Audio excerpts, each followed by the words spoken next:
Después también estaría el equilibrio keynesiano, ¿no? El equilibrio de demanda y oferta, con su típica cruz de 45 grados.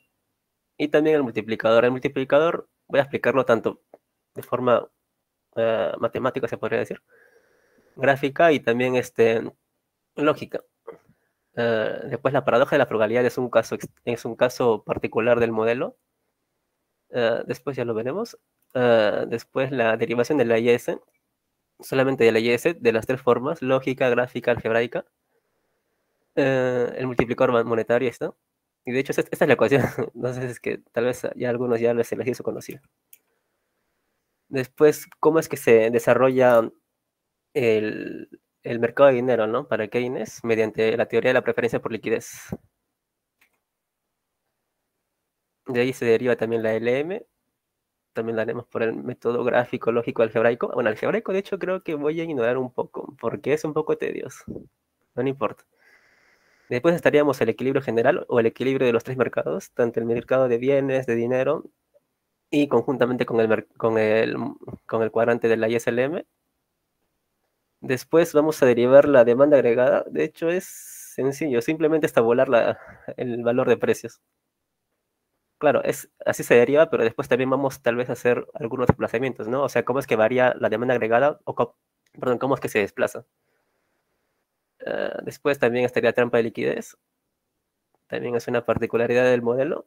Y también voy a introducir el tema de la diferencia entre tasa de interés nominal y real, lo que lo que se le asocia con la ecuación de Fisher. Uh-huh. Para los que no sepan, la ecuación de Fisher es la tasa de interés nominal es igual a tasa de interés real más una inflación. Pero claro, como no se puede contabilizar la inflación porque no podemos predecir el futuro, se pone como una inflación esperada, ¿no? Simplemente se trata de estimarla. Que lo cual está incompleta esta ecuación porque todavía aquí falta un parámetro más. Pero eso ya lo explicaremos después. Y también vamos a introducir al modelo este concepto. O sea, en estos cuadrantes solamente se representa o se solía representar una tasa, ¿no? Tasa de interés real usualmente. Pero era porque la tasa de interés nominal y la real eran iguales porque estamos en un contexto de desempleo. O sea, los precios no se mueven y por ende no hay inflación, no existe inflación. Sin embargo, si es que introducimos la inflación, ahí es donde varía. Tenemos, de hecho, dos curvas LM, una para la tasa de interés nominal y otra para la tasa de interés real.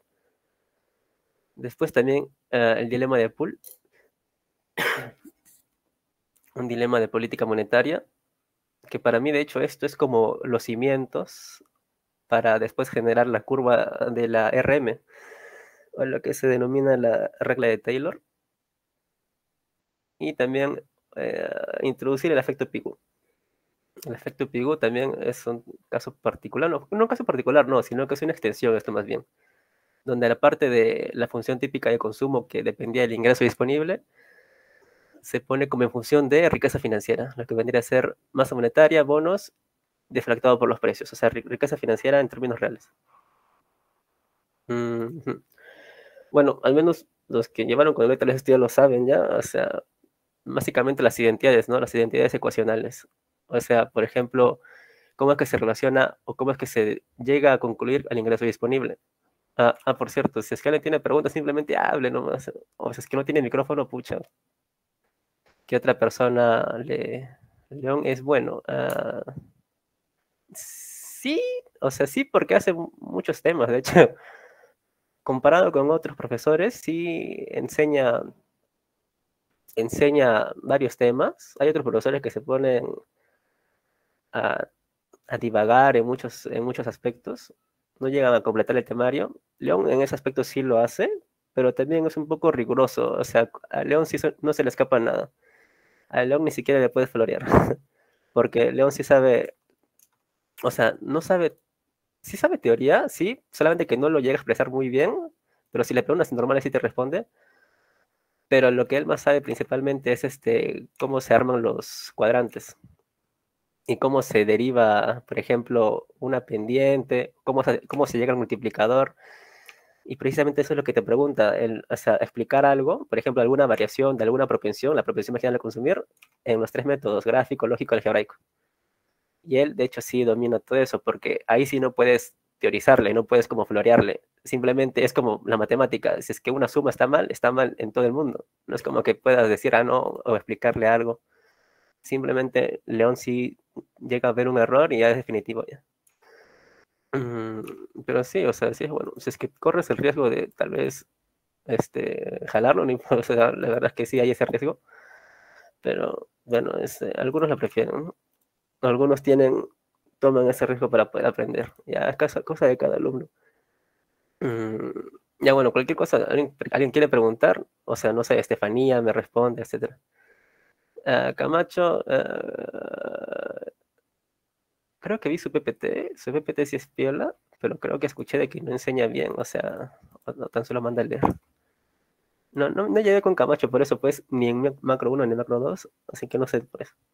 Y tampoco escuché muchas referencias de él, así que no quiero dar algo. Jiménez, Félix Jiménez, sí, él es casi contrario a León por el sentido de que él es teórico. Él sí no te pregunta. León es más de preguntar qué es lo que ocurre cuando sucede esto. Jiménez pregunta por qué pasa esto. Más o menos es así es como yo lo relaciono. A León le importa más el producto o la conclusión, a Jiménez le importa más cómo se llega a una respuesta, ¿no? Ya cualquier cosa, cualquier pregunta, simplemente voy a tratar de explicar ahora los temas. No sé, simplemente me escriben y si es que no lo llego a leer, no sé, Estefanía, me interrumpes diciéndome que hay alguna pregunta o algo así, no sé. O no sé, entre ustedes ayudan. Y cosas que me dicen, etcétera. Bueno, bueno, empezando, ¿no? A ver, vamos a un color más. El ingreso disponible y la relación entre el ingreso, ¿no?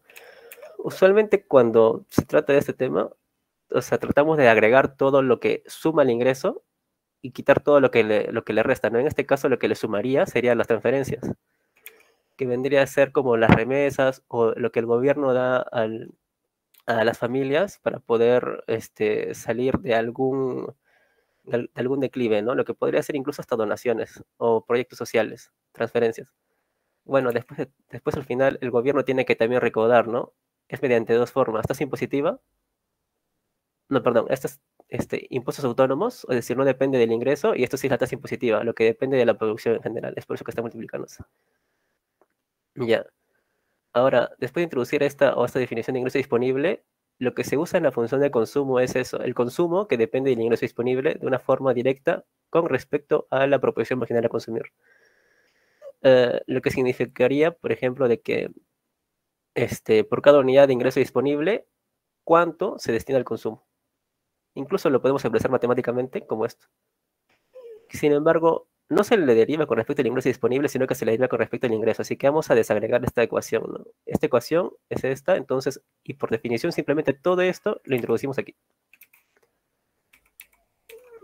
Entonces, al final, derivando simplemente con respecto a y, o sea, reordenando, tendremos, por ejemplo, aquí hay una y, aquí hay otra y, pero esto se factoriza. C y T. Lo que vendría a ser esto, C por 1 menos T. Y tendríamos una ecuación de consumo, ¿no? No, perdón, una gráfica de consumo, donde lo que no esté en el intercepto es lo que vendría a ser el autónomo del consumo, lo que vendría a ser transferencias, impuestos autónomos, etcétera. Todo lo que no depende del ingreso. Entonces, podríamos decir de que si se aumenta la proporción marginal a consumir, su opinión también aumentaría, ¿no? Caso contrario, si es que incrementa la tasa impositiva, tenderíamos a consumir menos por cada nivel de ingreso. Incluso podríamos trazar una paralela aquí.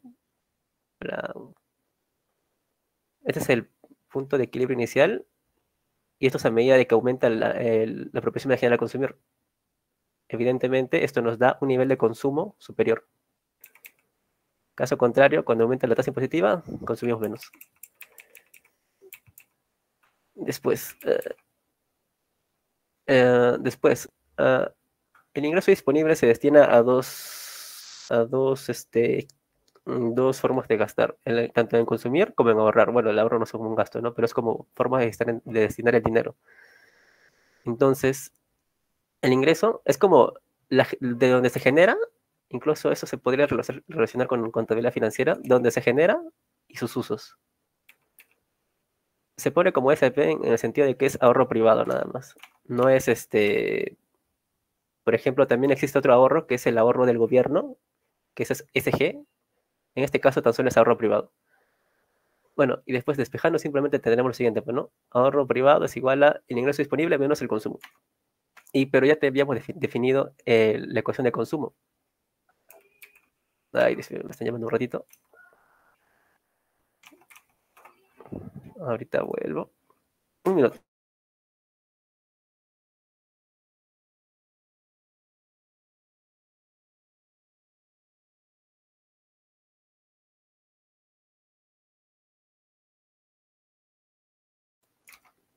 Ya.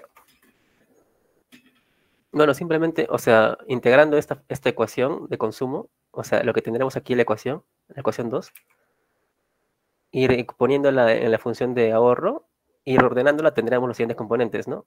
Un primer componente que se le denomina como desahorro, lo que vendría a ser el consumo autónomo o la negativa del consumo autónomo, que esto es como lo que necesita una persona mínimamente para poder sobrevivir. Es decir, lo que sí o sí se va a gastarse en un periodo de tiempo. Y evidentemente, si es que no hay ingreso, o sea, si es que esto lo hacemos volar, esto no existe, este, una persona para poder sobrevivir o para ir de un periodo a otro va a tener que sí o sí gastar, aunque sea esto. Entonces va a tener que hacer uso de sus ahorros. Después, evidentemente, a medida que incrementa su ingreso disponible, su ahorro también incrementa. Va a llegar a un punto en el que incluso sea positivo.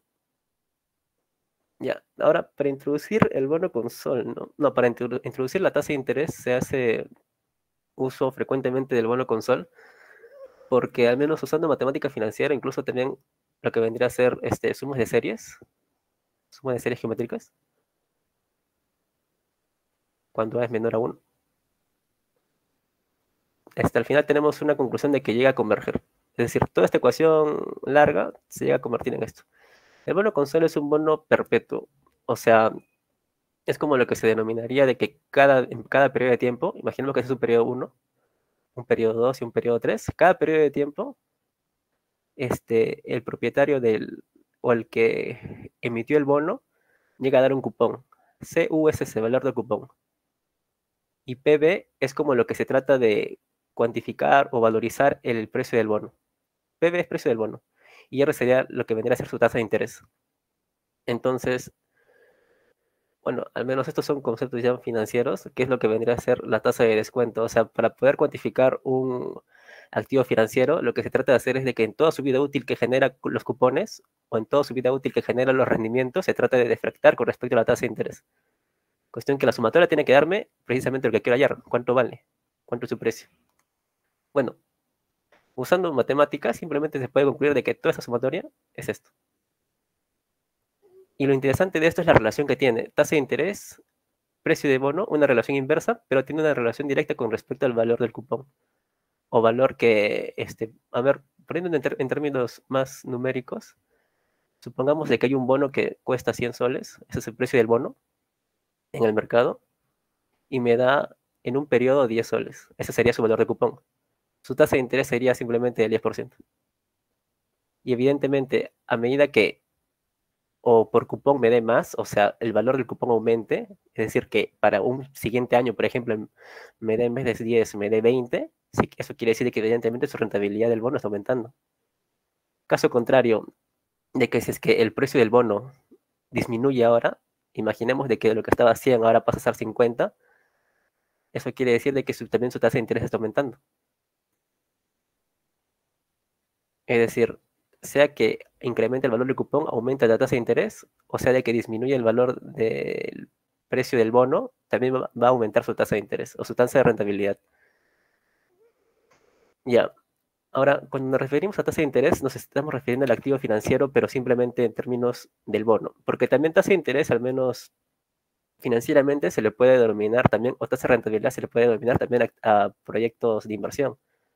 Por ejemplo, a cuando una persona quiere comprar o quiere abrir un negocio, ya tiene una especie de flujo de caja de los ingresos futuros que va a poder ganar con ese proyecto. Y también, es decir, sería como todo esto, sería una sumatoria de los valores de los ingresos entre el valor de la tasa de interés, que sería como el costo de oportunidad, y en base a eso puede determinar la valorización de ese negocio. Es decir, también hay una tasa de interés para activos reales o para activos de inversión así materiales. Pero en este caso, al menos para el modelo, la tasa de interés únicamente se refiere para términos de los bonos.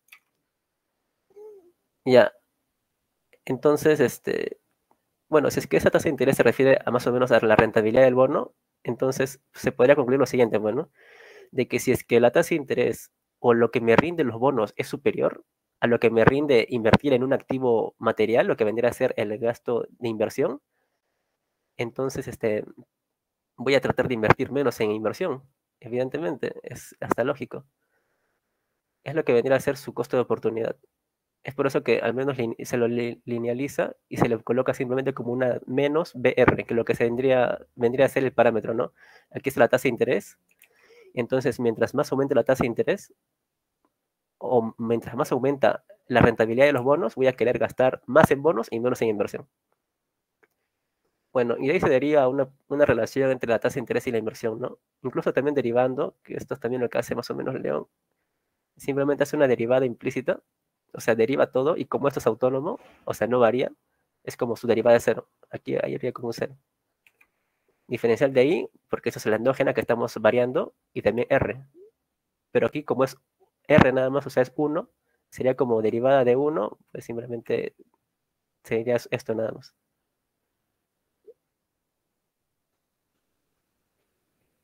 Es como que aquí esté multiplicando el parámetro B, a ver más o menos cómo hace.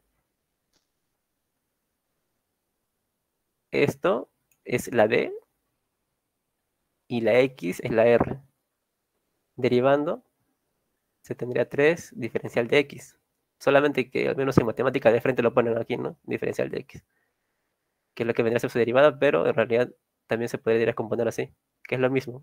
Incluso tiene la misma forma. Diferencial de Y, diferencial de Y, diferencial de X, diferencial de R. Y claro, tenemos que ponerlo en el orden de los ejes. O sea, aquí al menos el orden de los ejes es, vendría a ser el eje Y, este vendría a ser el eje X.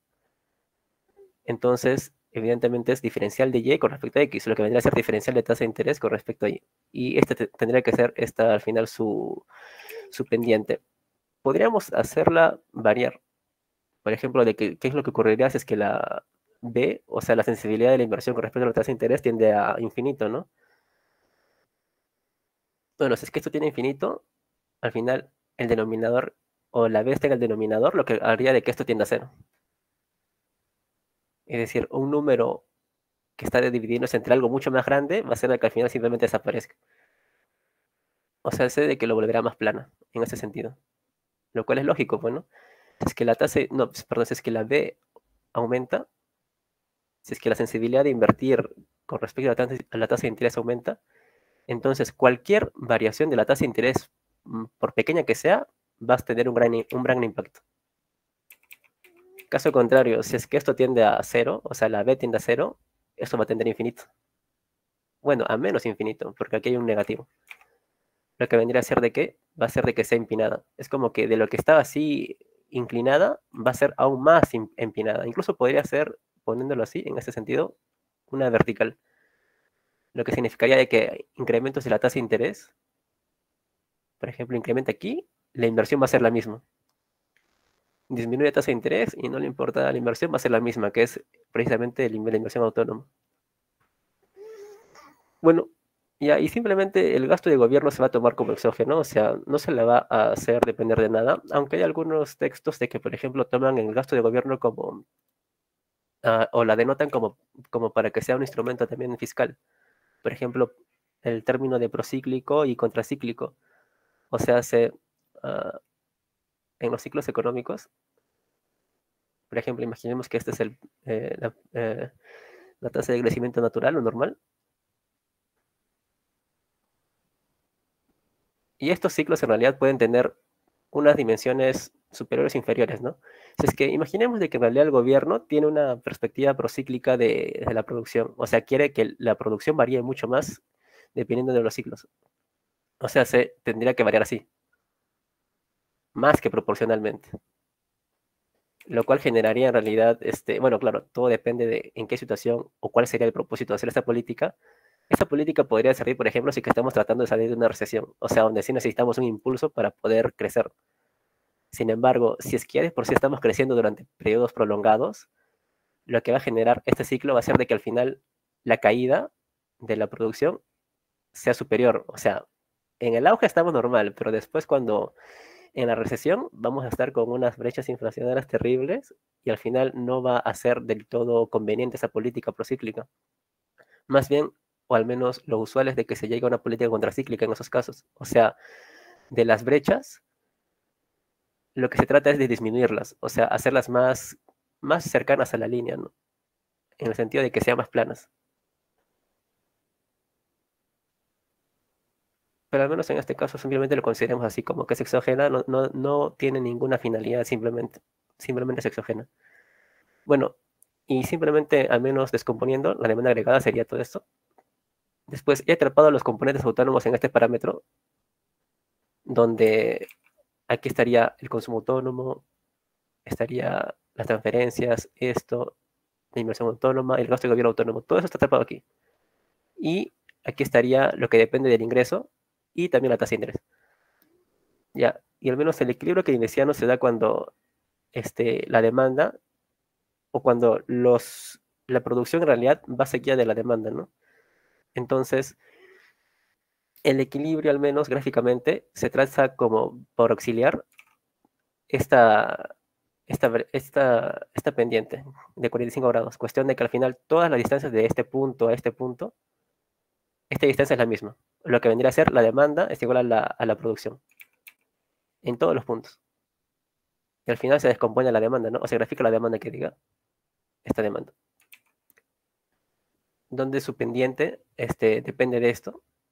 Si es que esto aumenta, la pendiente es superior.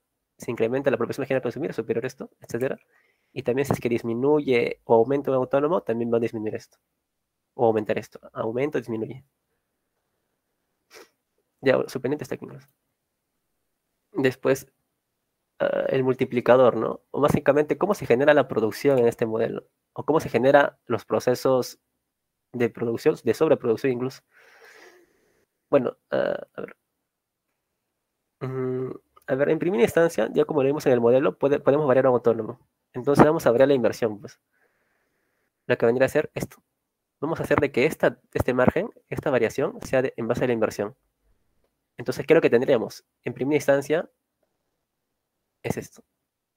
Y claro, ¿no? La lógica al menos del modelo es que si es que varía la inversión o si es que aumenta la inversión, entonces es como que la demanda agregada estuviese aumentando. La demanda agregada yo lo pongo como una D nada más. Si es que la demanda agregada aumenta, el mecanismo de transmisión de este modelo es en base a los inventarios. Es decir, si es que la gente demanda más, las empresas tienen una fuga de sus inventarios, o lo que vendría a ser de que los inventarios caigan.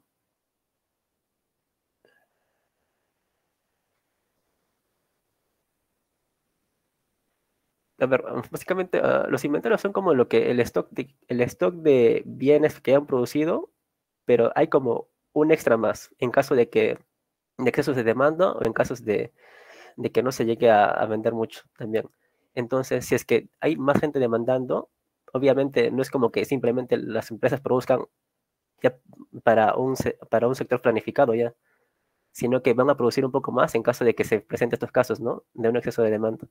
Entonces, los inventarios caerían en este exceso y las empresas, en base a esta reacción, van a decir de que tengo que producir más.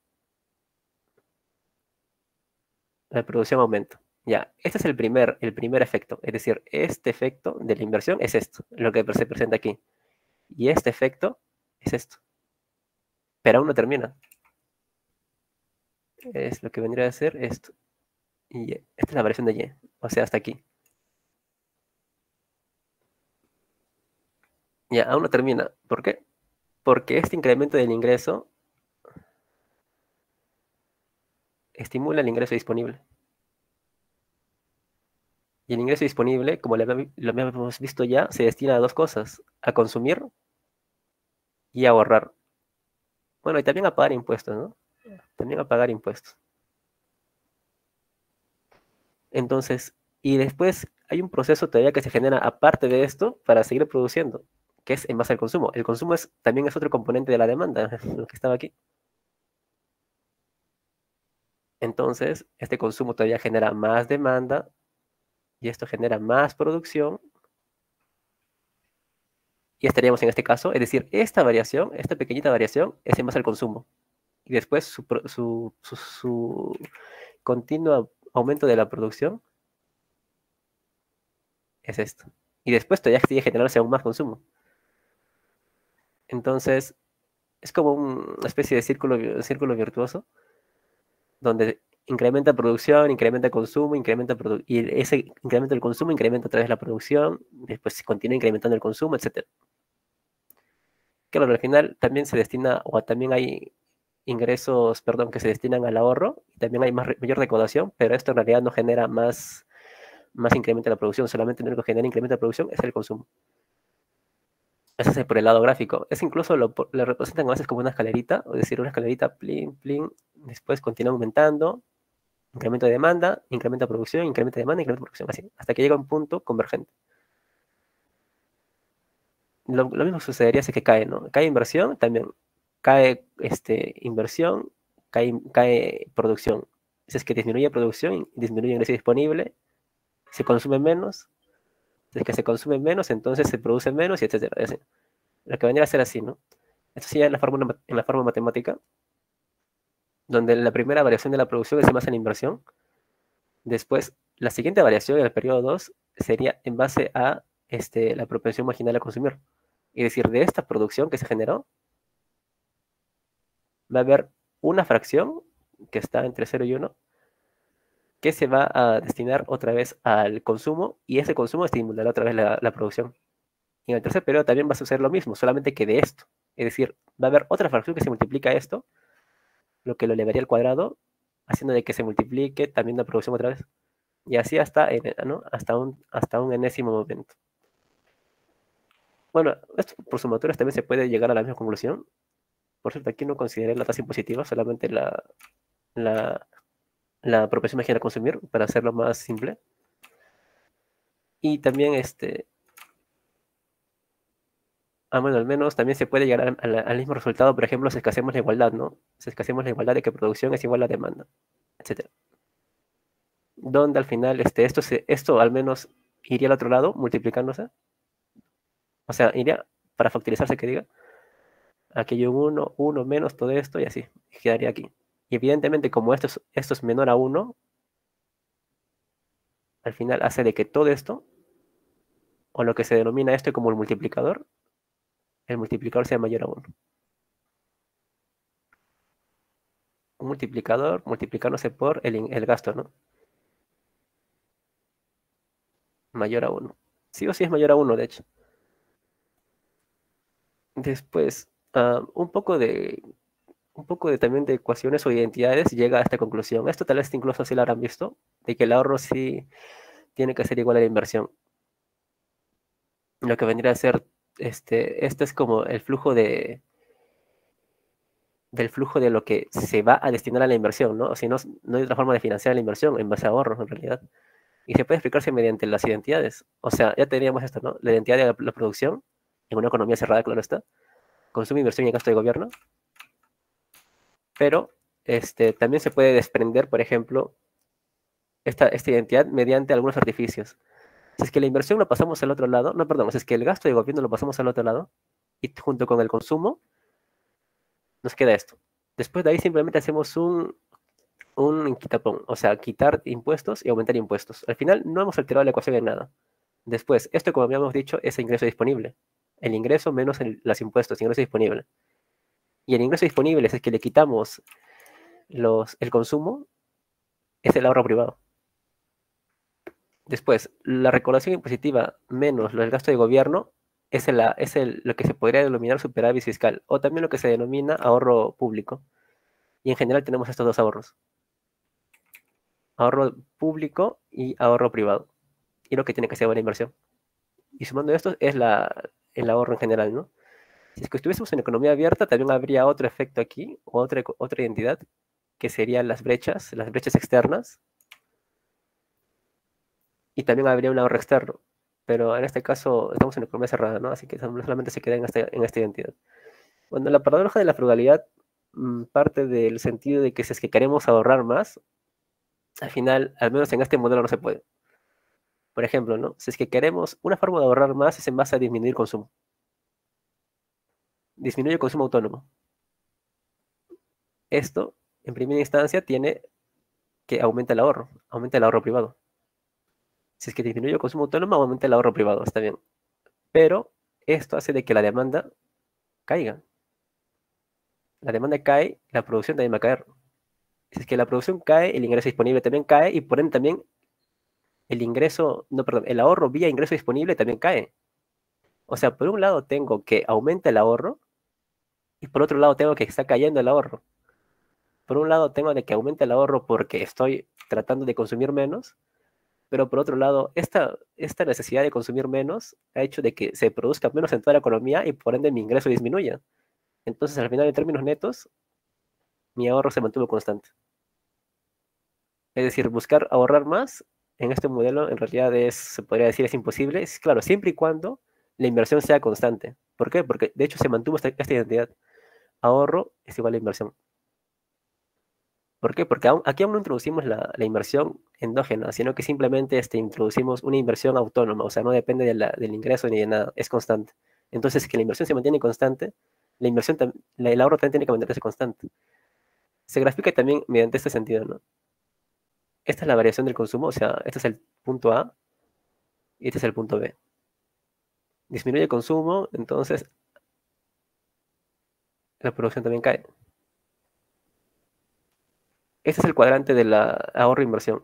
Este es ahorro e inversión. Aquí se grafica ambas. En la inversión, como es autónoma, no depende del ingreso, este se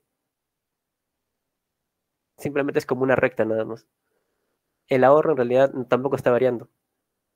No, perdón, o sea, el ahorro sí varía, pero después, o sea, en el sentido de que el parámetro o lo que está en el intercepto ha disminuido, ¿no? Si es que esto disminuye, es como que al final la curva de ahorro se desplaza hacia arriba. Pero si es que este era el equilibrio inicial y este es el equilibrio secundario, y como la inversión está fija, entonces simplemente es un desplazamiento en ese sentido, horizontal, de A a B. Al final, el ahorro y la inversión se mantuvieron constantes. La necesidad de ahorrar más mediante disminución de consumo hizo de que como la producción disminuya, también al final el ahorro disminuyó. O sea, en un principio aumentó de este sentido hasta un punto A', pero después cayó en este punto de convergencia.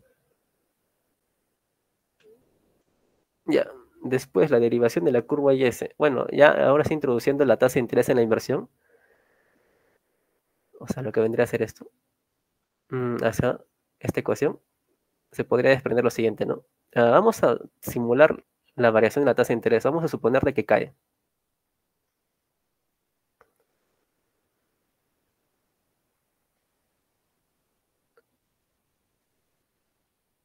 Cae hasta ese sentido. R1. Cae tasa de interés y ¿qué es lo que ocurriría, no? Si es que cae la tasa de interés, eso quiere decir de que se es menos provechoso invertir en activos financieros en términos de bonos. O sea, de que se me es más ventajoso poder invertir en activos reales, o lo que vendría a ser gasto de inversión. La inversión aumentaría.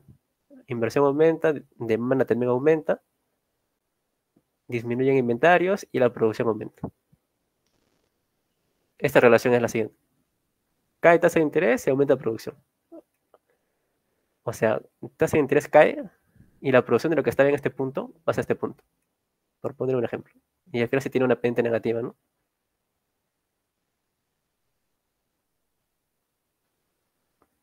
Y por este lado se tendrá lo siguiente. Por el enfoque o por el gráfico de 45 grados. Uh,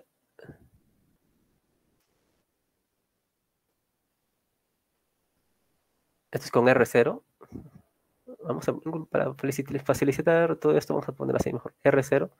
Y eso es con la R1. O sea, ya haciendo la simulación. Con una tasa de interés caída, lo que va a hacer es de que la inversión va a aumentar. Esta es la inversión que aumenta. Como está en sentido negativo, si es que esto cae, al final va a ser en un sentido contrapuesto, ¿no? Esto cae, todo esto va a aumentar. ¿Por qué? Por el sentido inverso, sentido negativo. Bueno, y también se puede sacar, al menos matemáticamente, la curva y ese, ¿no? O sea, su pendiente. ¿Cómo? Pues simplemente mediante una derivada. Ya teníamos esto, que esta es la definición de ingreso, el autónomo y esto. ¿Qué es lo que nuestros endógenos cuáles son? Producción y tasa de interés. Entonces simplemente diferenciamos con respecto a los endógenos. Diferencial de Y, esto es una constante, así que termina volando, no importa. Y queda tan solo esto, menos BR. Sería menos B diferencial de R. Bueno, reordenando, porque queremos al final el término Y en función de X, tendremos que poner por arriba la R. O sea, esto lo pasamos a dividir, etcétera. Y tendremos esto. Ya, hay alguna peculiaridad aquí, y es que, por ejemplo, hay algunos incluso que se equivocan en esto, que es cuando quieren graficar o simular un aumento de la B ahora, o sea, de la sensibilidad de la inversión a la tasa de interés. Porque si es que esto aumenta, es decir, el denominador aumenta, esto haría de que se tienda a cero, o sea, tienda a ser más pequeño. Lo que vendría a ser de que su pendiente aumenta. No sé si me explico. A ver, pendiente positiva, pendiente neutral y pendiente negativa. Si es que digo de que esto aumenta, o sea, solamente B aumenta, entonces todo esto cae. Todo esto cae. Pero está en negativo, así que sería como disminuir un negativo, lo que lo haría, o lo que lo haría más cercano a cero. O sea, de lo que está así, esta es nuestra curva y es incluso, va a ser de que tienda a ser, o tiende a ser neutra, ¿no? O sea, va a tratar de rotar.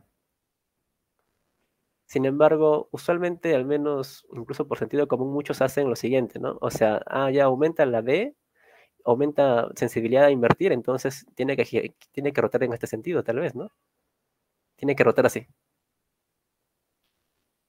Alguno diría, pucha, sí, pues no, si es que esto aumenta, es porque todo esto está cayendo, tiene que ser más plana, entonces el sentido lógico es que sea así, lo cual no es del todo correcto. De hecho, haces esto ya, León ya te estaría jalando ya. Incluso porque ya, o sea, no tiene sentido incluso ni económico tampoco. Incluso vamos a ver ese sentido lógico, a ver. Incrementa la proporción marginal, no, proporción marginal a invertir en base a la tasa de interés. Entonces, esto quiere decir de que una persona es más adversa, entonces va a tratar de invertir menos. Si es que invierte menos, la demanda también disminuye y también la producción disminuye, etcétera. Entonces, ¿qué obtuvimos? Un aumento de esto genera disminución de la producción. Y sin embargo, mediante esta lógica, ¿qué cosa obtuvimos? Este es el punto inicial. Y aquí está el punto final, ¿no? Lo cual obtuvimos un aumento de la producción, o sea, no tiene sentido en realidad, porque se supone que lógicamente tiene que disminuir. Entonces, ¿qué está ocurriendo? ¿Ha fallado mi matemática o es que ha fallado mi, mi gráfico o el modelo está mal? Pero no, o sea, hay dos formas de expresar los gráficos, o expresar incluso más precisamente las líneas. Es mediante este sentido. A ver,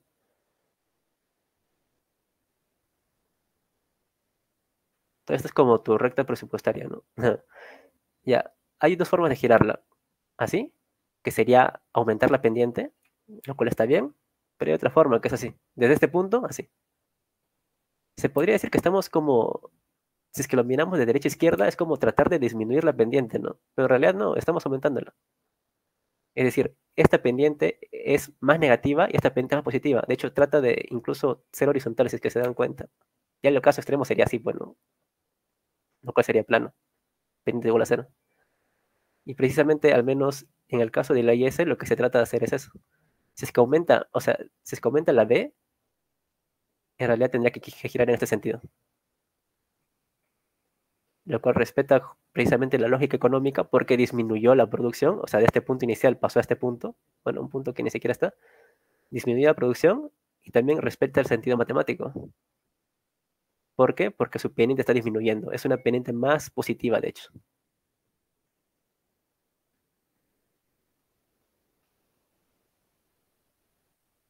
Después, el multiplicador monetario. Ya, al menos en nomenclatura H es base monetaria, o lo que vendría a ser lo que principalmente emite el gobierno, no, perdón, lo que principalmente emite el Banco Central.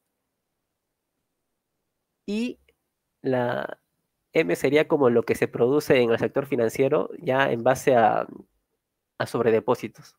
Incluso lo que comenté.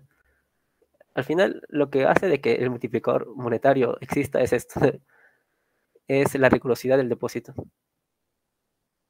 El hecho de que exista depósitos hace de que el multiplicador monetario exista.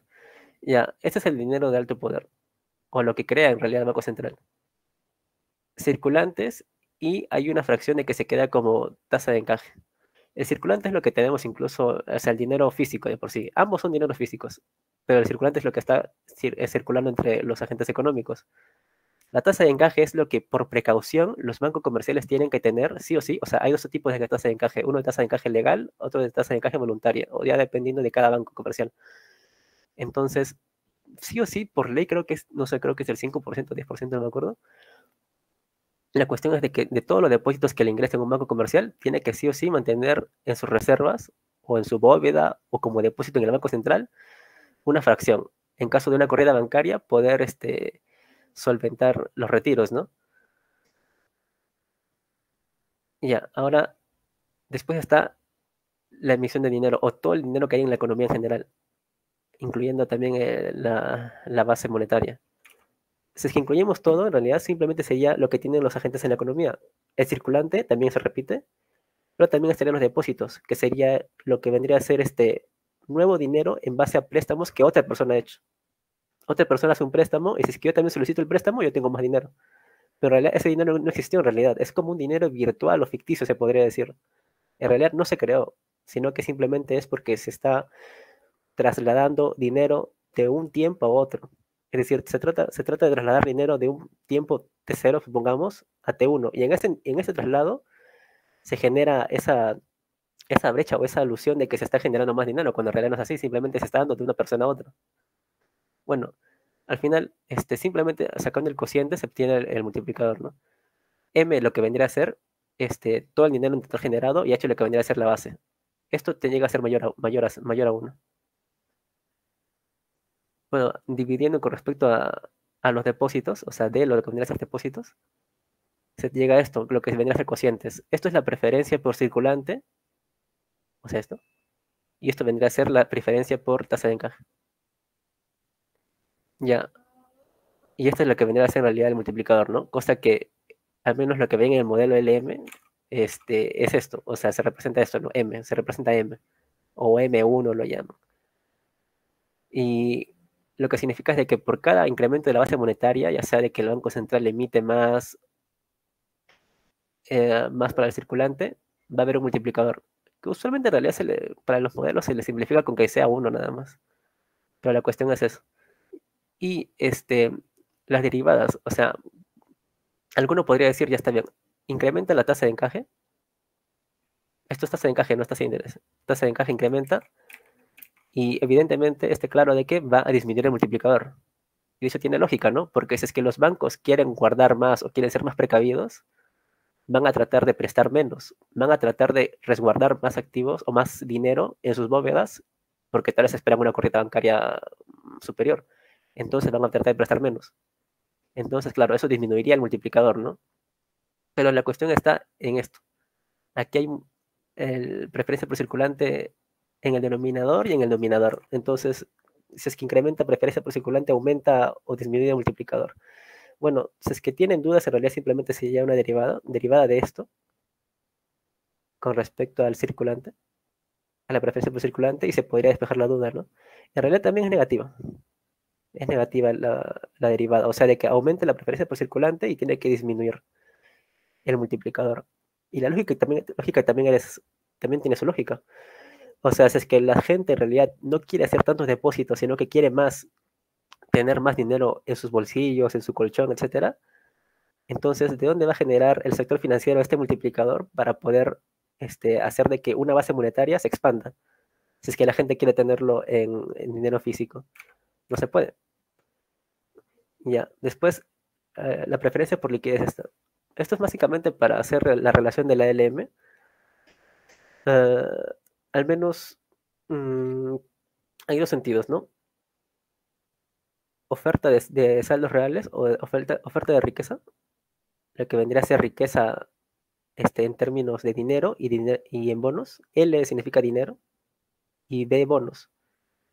Y demanda de riqueza financiera, dinero y bonos. Al final, en equilibrio tienen que ser iguales, ¿no? Cuestión de que estos dos se igualan, tendríamos esto. Bueno, se igualarían y esto pasaría al otro lado, de hecho. La cuestión es de que al final todo lo que está en términos de dinero queda a la izquierda y lo que está en términos de bonos queda a la derecha. Entonces se podría decir de que si es que incrementa, por ejemplo, incluso aquí está, ¿no? Si es que, por ejemplo, incrementa la demanda de dinero, es lo mismo, pero por un efecto contrario en el mercado de bonos. Es como que ambos mercados están complementados. Lo que ocurre en un mercado también ocurre en el otro mercado, pero en sentido inverso.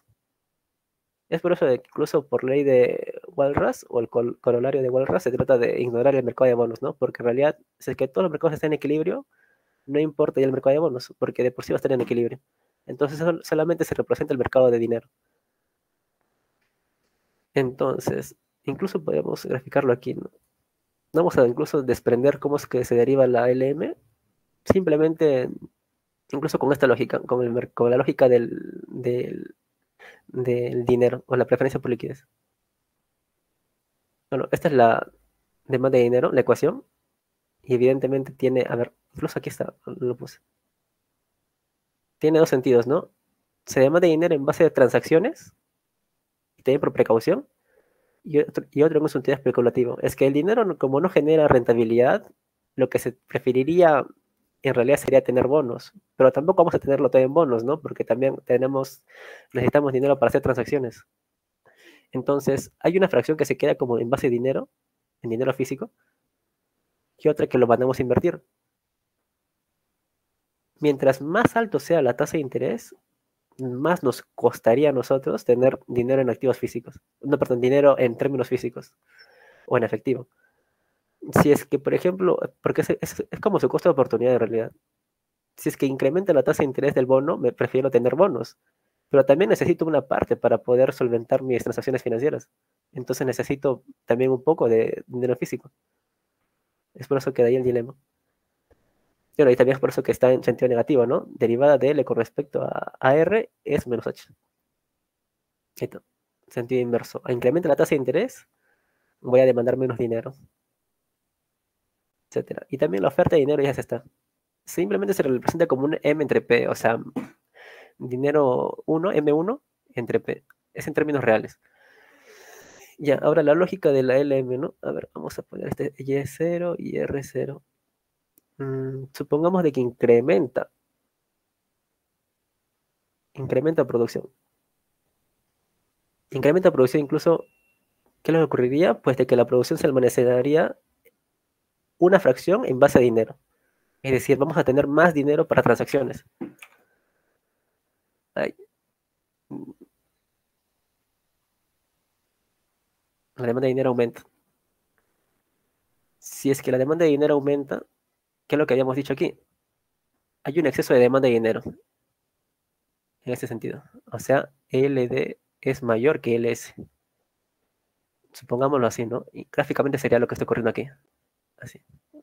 Mejor lo pongo con rojo.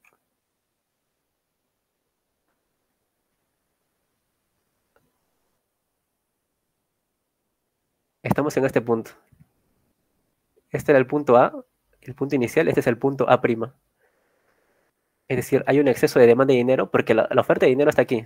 Aún sigue estática la oferta de dinero. La demanda de dinero es la que aumentó porque incrementó la producción. Hay un exceso de oferta de dinero, no, perdón, hay un exceso de demanda de dinero, lo que es lo mismo a que haya un exceso de demanda, no, perdón, uh, hay un exceso de oferta de bonos, lo que es lo mismo que hay un exceso de oferta de bonos. Si es que hay un exceso de oferta en un mercado, ¿qué es lo que ocurre? Su precio disminuye.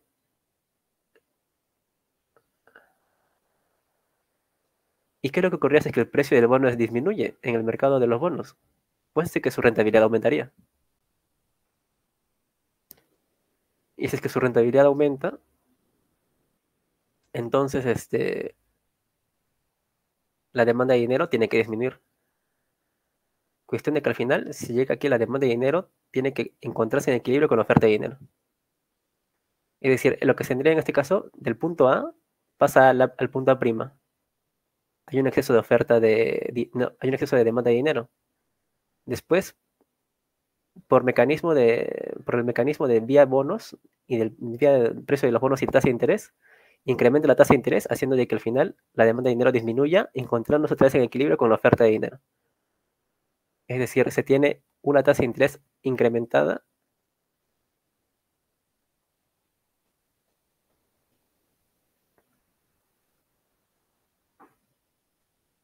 una tasa de interés incrementada para poder otra vez llegar al equilibrio, ¿no? De oferta y demanda de dinero. Y claro, ¿no? Si es que esto está en equilibrio, ya habíamos dicho por tema de Walras, de que también el mercado de abonos está en equilibrio y todos los mercados están en equilibrio, etcétera. Entonces, ¿qué le ocurrió? Incrementó la tasa, no, perdón, incrementó la producción, incrementó la tasa de interés. O sea, se tuvo que equilibrar de esa forma. Incrementa tasa de interés y también para poder equilibrar la producción, ¿no? Y se tiene una pendiente positiva. Bueno, y también si es que, por ejemplo, se quisiese, esta es la ecuación de la LM. Si es que se quisiese saber su pendiente, ya pues se deriva simplemente. Aquí eso es constante, no varió ni la masa monetaria ni los precios. O sea, su derivada de esto, derivada de una constante sería cero. Después, K, diferencial de Y, porque la Y es lo que está variando, la endógena, lo que queremos explicar, y H diferencial de R. Reordenando, H diferencial de R es igual a K diferencial de Y, y tendremos diferencial de R es igual a K entre H diferencial de Y. Bueno, esto lo paso ya. Y tendremos esta pendiente, ¿no? Esta es la pendiente que explica la LM, lo cual es positiva, de hecho. Porque ambos parámetros son positivos y por ende es positivo. Pendiente positivo. Bueno, al final se podría encontrar, por ejemplo, todo, o podríamos consolidar todos los mercados en uno solo, ¿no? Al final, en el equilibrio de la ISLM. Y bueno, vamos a hacer una simulación así rápida, simplemente para ver cómo sería el mecanismo de ajuste de todos los mercados. Vamos a variar masa monetaria. Cae masa monetaria. Cae masa monetaria o cae tasa, o cae, no sé, a ver, la base monetaria disminuye, entonces que queremos hacerlo más específico, la masa monetaria cae, los saldos reales caen, lo que vendría a ser igual a la oferta de dinero disminuye. Una oferta de dinero disminuye o está inferior con respecto a la demanda de dinero. Gráficamente sería esto, ¿no? Esta es la LS1. Hay un exceso de demanda de dinero. En este punto era el inicial, el punto A, este es el punto A'. Esta franja es un exceso de demanda de dinero. La demanda de dinero está en este sentido, está en esta franja, la demanda de dinero. Sin embargo, la oferta de dinero está aquí. Entonces, ¿qué es lo que tiene que ocurrir? Bueno, vía mecanismo de bonos, hay un exceso de demanda de dinero, entonces hay un exceso de oferta de bonos.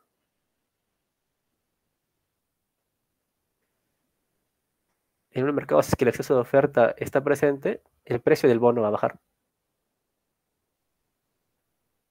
Y la tasa de interés subiría para poder equilibrar el mercado, ¿no? Para poder equilibrar el mercado de bonos. Y si es que el mercado de bonos se equilibra, también el mercado de dinero se va a equilibrar. Entonces incrementa la tasa de interés, la demanda de dinero cae, y cuestión de que se encuentra al final demanda de dinero con oferta de dinero. Se llega a un equilibrio parcial. Esto se representa en la LM de una forma simplemente como un traslado, ¿no? El traslado, ¿cómo estaría dado? A ver, este es R0, este es R1. No hemos dicho nada por el momento de la producción, ¿eh? La producción se mantuvo constante. Aún no dijimos nada. En toda esta lógica no hemos variado para nada la producción. Entonces se podría decir de que para ese mismo nivel de producción,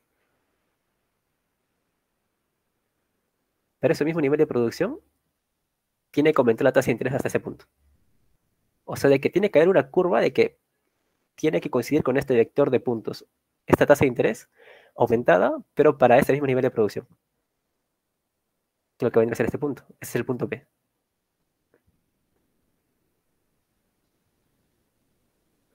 Ya, pero aquí ya está en equilibrio el mercado de dinero, pero no está en equilibrio el mercado de bienes. Incrementa la tasa de interés. Entonces, ¿qué es lo que provoca este incremento de la tasa de interés? A ver, este es el caso uno, ¿no? Este es el caso uno de A a B. Ay, Dios mío. A a B.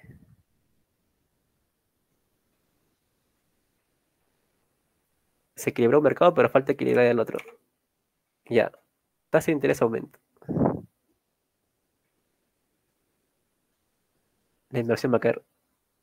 Representa su costo de oportunidad. Inversión cae, también la demanda cae, también la producción va a caer. Entonces lo que vendría a hacer es el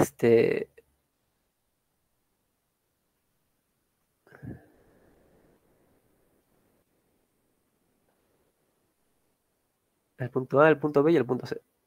Se encontraría al final en un sentido de que hay menos producción de lo que habría en un principio, pero hay una especie de, se le denomina como el crowding out, ¿no?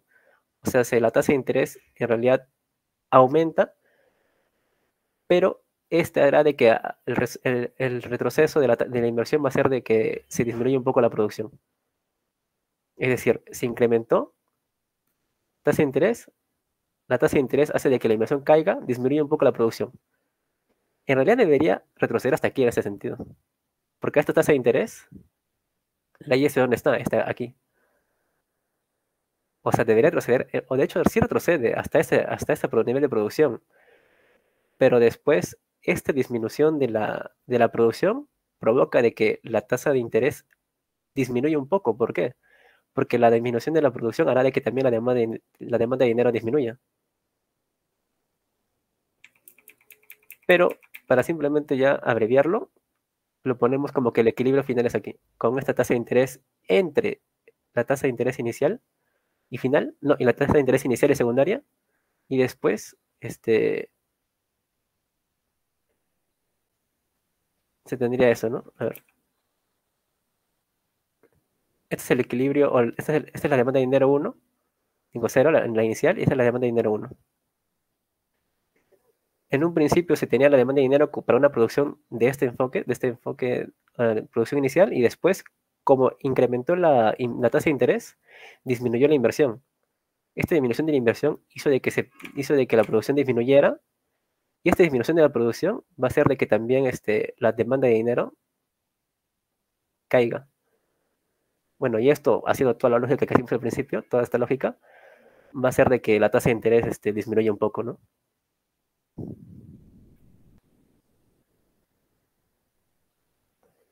Y esta disminución de tasa de interés es lo que haría que recupere un poco la inversión. O sea, de lo que aquí estaba disminuyendo la tasa de interés, la tasa de interés hizo de que toda esta brecha se disminuyera de producción, pero después se recupera un poco por la inversión. ¿Por qué? En un principio disminuye porque se incrementa tanto la tasa de interés, pero después se recupera un poco la inversión, o sea, disminuimos la tasa de interés y recuperamos un poco la inversión. Es decir, A, B, C, aquí habría un punto también de equilibrio, pero simplemente se le expresa ya de frente directamente aquí el punto C. De hecho, al menos un compañero creo que aquí ha mencionado de que el punto o las transiciones de equilibrio son como en una especie de espiral y llega a converger al final a un punto ahí central. Pero, o sea, de hecho, es mejor no complicarse, simplemente poner las tres puntos de equilibrio, ¿no? Las tres transiciones, A, B y C. Bueno, y simplemente en el mercado de bienes habría de esta forma nada más.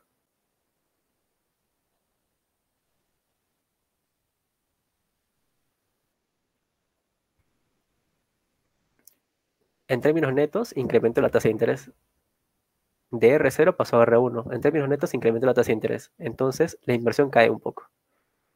Hubiese caído más si es que hubiese tan solo quedado aquí, si se hubiese quedado aquí.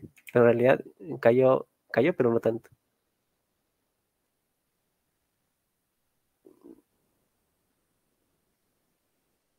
Y ahí se llega a todo el equilibrio en realidad, en general, en términos generales. Bueno, para la determinación de la demanda agregada es lo mismo que la ISLM, solamente que la variación es en base a los precios, ¿no? Y precisamente los precios están en la oferta de dinero. Está aquí, M entre P. Si es que hacemos una simulación para determinar cómo es que se determina la demanda, lo haremos así, P1. O sea, vamos a suponer en este caso de que disminuye precios, ¿no? Disminuye precios, entonces la oferta monetaria en términos reales aumentar. ¿Por qué? Porque precios está en el denominador. En términos reales está aumentando toda la oferta real. El S aumenta, la oferta de dinero aumenta, se tiene un exceso de oferta de dinero.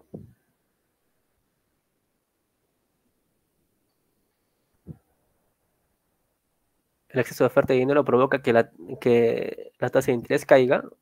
Bueno, el término completo sería con los bonos, ¿no? Exceso de oferta de dinero, o sea, hace un exceso de demanda de bonos.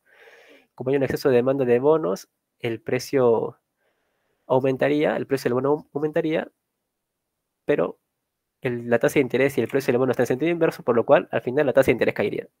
Esa sería como la lógica completa, ¿no? Pero simplemente ya para tratar de abreviarlo, diremos de que la tasa de interés cae. Tasa de interés cae. Entonces ahí, tenemos un nuevo equilibrio en ese sentido.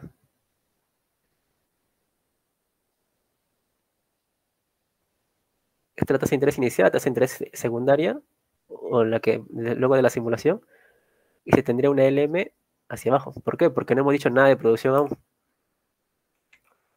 Para ese mismo nivel de producción, es decir, en este eje vertical, se tuvo una disminución de la tasa de interés. Solamente estamos haciendo estática comparativa. No hemos simulado ninguna variación de la producción aún.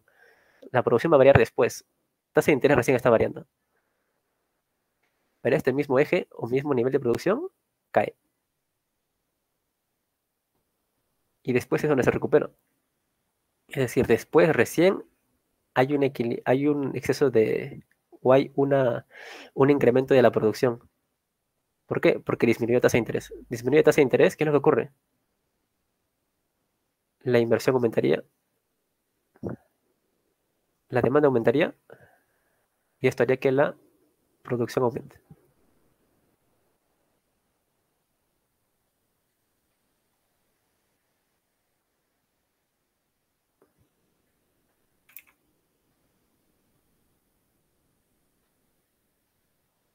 Recién ahí aumenta la producción.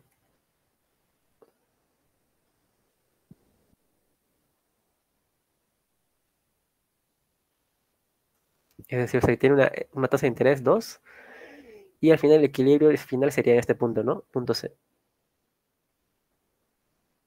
El equilibrio aquí sería así, en ese sentido, ese es el punto A.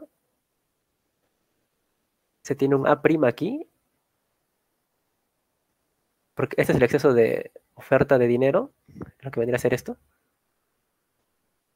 Para poder llegar al equilibrio se disminuye la tasa de interés, disminuye la tasa de interés, aumenta la demanda de dinero, se llega a un equilibrio parcial en el mercado de dinero en este punto B, pero después esta disminución de la tasa de interés hace de que la inversión aumente. Y si es que la inversión aumenta, incrementa la producción, se va hacia la derecha. Y este incremento de la producción hará de que la demanda de dinero también incremente. Esta demanda, esto hace de que la demanda de dinero incremente y se genere la misma lógica, ¿no? Del caso de los bonos, demanda de dinero incrementa, hay un exceso de demanda de dinero, hay un exceso de oferta de bonos, el precio del bono cae y la tasa de interés sube.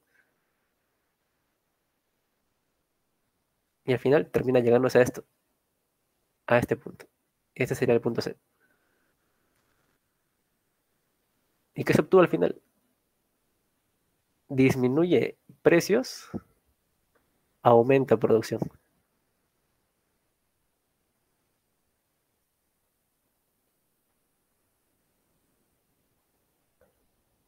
Combinando simplemente los puntos de equilibrio se tendría lo siguiente.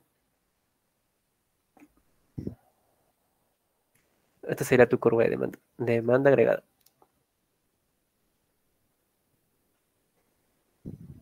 la lógica ya se vio, ¿no? Disminuye precios, exceso de oferta de dinero, tasa de interés cae, esta tasa de interés hace de que estimula la economía mediante el incremento de la inversión y la producción, etcétera. Hay un pequeño retroceso, un pequeño crowding out, pero en realidad el efecto principal es que aumentó la producción. Disminuye precios, aumenta producción.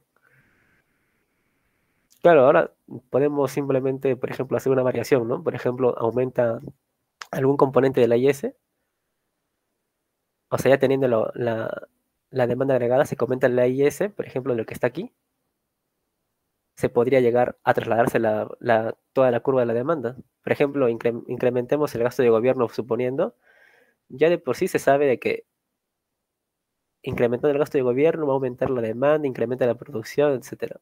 Ese incremento de la producción hará de que la demanda de dinero también aumente y por lo cual hará de que la tasa de interés también varíe. Pero en realidad, al final, el efecto principal, lo que sí va a ocurrir, va a ser que la producción va a aumentar. O sea, hace de que para ese mismo nivel de precios vamos a tener una demanda agregada desplazada hacia la derecha. Así es como se generan los desplazos en este modelo, ¿no? Simple. Incrementa un autónomo, incrementa la demanda. Disminuye un autónomo, también disminuye demanda. En realidad, está un poco más graficada esta demanda porque en realidad la demanda debería ser este sentido. Debería ser una curva. No debería ser una línea. Y también cómo se deriva, ¿no? ¿Cómo se deriva su pendiente? A ver. Habíamos tenido lo siguiente. La producción es igual a ver, lo tengo aquí.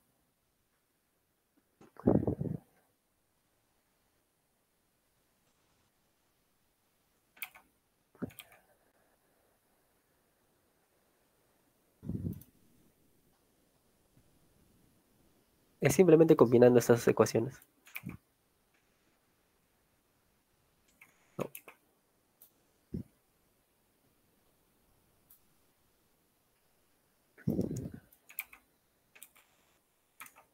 Tenemos la ecuación de la condición de equilibrio del mercado de bienes. O sea, lo que vendría a ser la pendiente y ese. Es esto.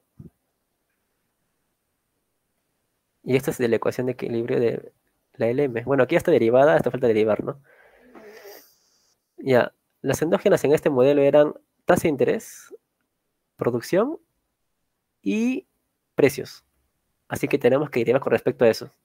¿Por qué? Porque en la derivación de la demanda agregada, eso es lo que simulamos. Precios, simulamos también, o variaron la tasa de interés y varió la producción. Lo demás en realidad no, o se mantuvo constante. El gasto autónomo, etcétera, todo se mantuvo constante. Así que simplemente se deriva lo que está variando o lo que queremos explicar. Principalmente lo que está en los ejes, ¿no? Lo que está en los ejes. Y aquí está derivada la IS, falta la LM. En este caso, como el denominador o como la variable que está simulando está en el denominador, entonces su derivada sería ese sentido, ¿no? Menos m entre p al cuadrado diferencial de p. Y aquí también derivamos con respecto a y y h. Y y r, que diga. K diferencial de y menos h diferencial de r. Y haciendo un poco de álgebra, vamos a despejar r en este sentido. Diferencial de r es igual a k entre h diferencial de y más m entre p al cuadrado h diferencial de p. Es decir, esto lo despejé y el h lo pasé a dividir. Aquí está, h y h. Ya, ahora simplemente sería lo siguiente, combinar estas ecuaciones.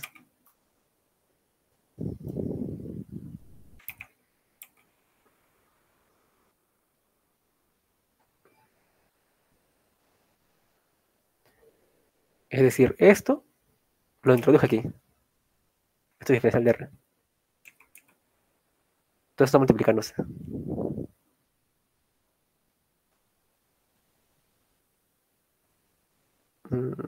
Esto.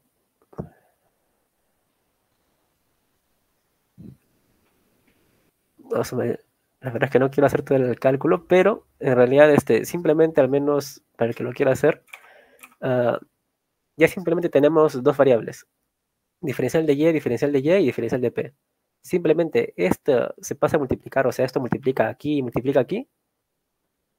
Después se factoriza, o sea, diferencial de y se juntan, se factoriza.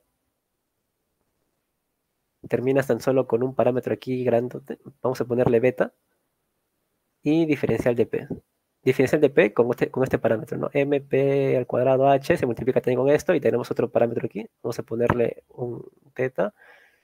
Cuestión de que al final diferencial de P entre diferencial de Y tiene que darme beta entre teta y esto tendría que ser negativo. O sea, viendo el enfoque o viendo los signos, debería ser negativo. Al menos ya le di las pautas, porque en serio que, encima, esto cuando es macro abierta, cuando son varias variables, en macro abierta incluso hay tipo de cambio, hay tasa de interés externa, aunque eso no varía, pero bueno, etcétera. Ahí sí son muchas más variables, imagínense cómo es hacer el algebraico. Pero yo ya estoy traumado con los algebraicos, así que no quiero hacerlo ya. Pero al menos ese es el método. Se factoriza diferencial de Y, diferencial de P, se despeja, cuestión de que quede así, diferencial de P entre diferencial de Y esto, administrando los signos de cada parámetro, tiene que darme negativo. O sea, incrementa precios, disminuye producción y viceversa, ¿no? Disminuye precios, incrementa producción. El sentido gráfico, lógico, algebraico. Bueno, trampa de liquidez es una peculiaridad del modelo que es cuando, por ejemplo, a ver, la demanda de dinero era así, ¿no? Plan, plan. Habíamos puesto que era como una línea nada más. Sin embargo, algunos textos ponen como que es una curva así, plan, y que estuviésemos aquí. Esta es la oferta de dinero y esta es la demanda de dinero. Y claro, mientras aumenta la oferta de dinero, sí se puede disminuir la tasa de interés y esto ayuda para estimular la economía, ¿no? Porque incrementa la inversión. Sin embargo, si es que se abusa mucho de esto, podemos llegar a un punto muerto en la que ya la demanda de dinero es horizontal. Aquí incrementos de la tasa, perdón, incrementos de la oferta monetaria no tienen ningún impacto en la tasa de interés. Precisamente es este caso. En este caso, vamos a suponer que la demanda de dinero ya es horizontal de por sí. Es horizontal. O lo que vendría a ser de que su sensibilidad a la tasa de interés, o sea, esto,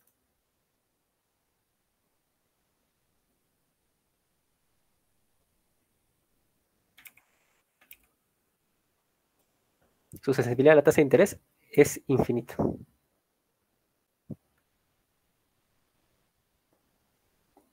O sea, cada variación de la oferta monetaria, por ejemplo, trasladarla hasta aquí en un caso, o trasladarla hasta aquí, toda expansión de oferta monetaria, base monetaria, los agentes económicos la captan y la atrapan. No tratan de disminuir su tasa de interés ni nada.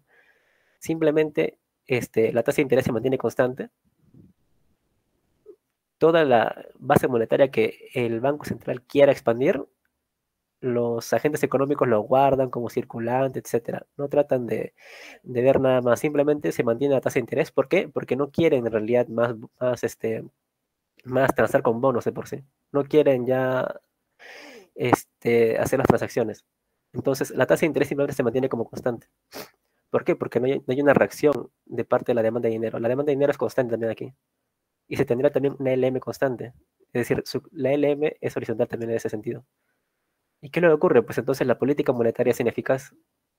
Es decir, la política monetaria al menos es que había una expansión de la base monetaria, la LM se trasladaba a la derecha, ¿no? Y es que había una continuación de la política monetaria, la LM se trasladaba a la izquierda, pero en este caso es horizontal. Los traslados a la izquierda y derecha la mantienen en su mismo eje. La política monetaria aquí no sirve en realidad. Entonces, aquí lo que serviría una política fiscal, ¿no? Aquí, de hecho, una política fiscal es más que,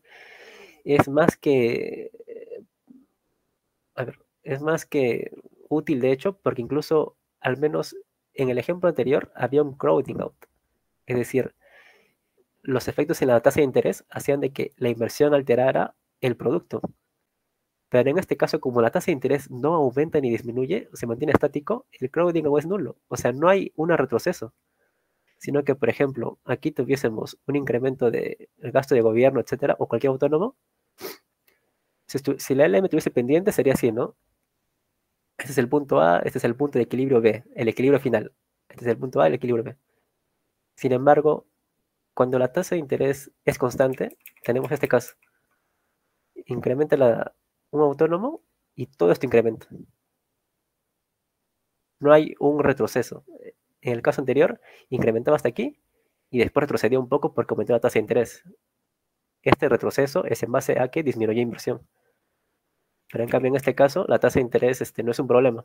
De por sí no hay un retroceso o un crowding out, sino que la tasa de interés constante hace de que el producto se expanda aún más. Entonces aquí la política fiscal sí es más que efectiva, ¿no? Más que efectiva que la política monetaria.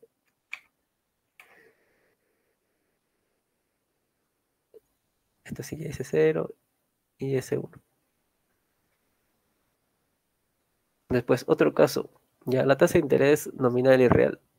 Hasta el momento hemos hecho la tasa de interés real. Cuando se denomina como una R minúscula es tasa de interés real. Sin embargo, la tasa de interés nominal se denomina como una I minúscula. Bueno, tasa de interés nominal de por sí es como la tasa de interés que se podría rescatar o sacar del efectivo nada más. Sin embargo, tasa de interés real se supone la tasa de rentabilidad que se puede obtener de una inversión en términos, pero de bienes físicos.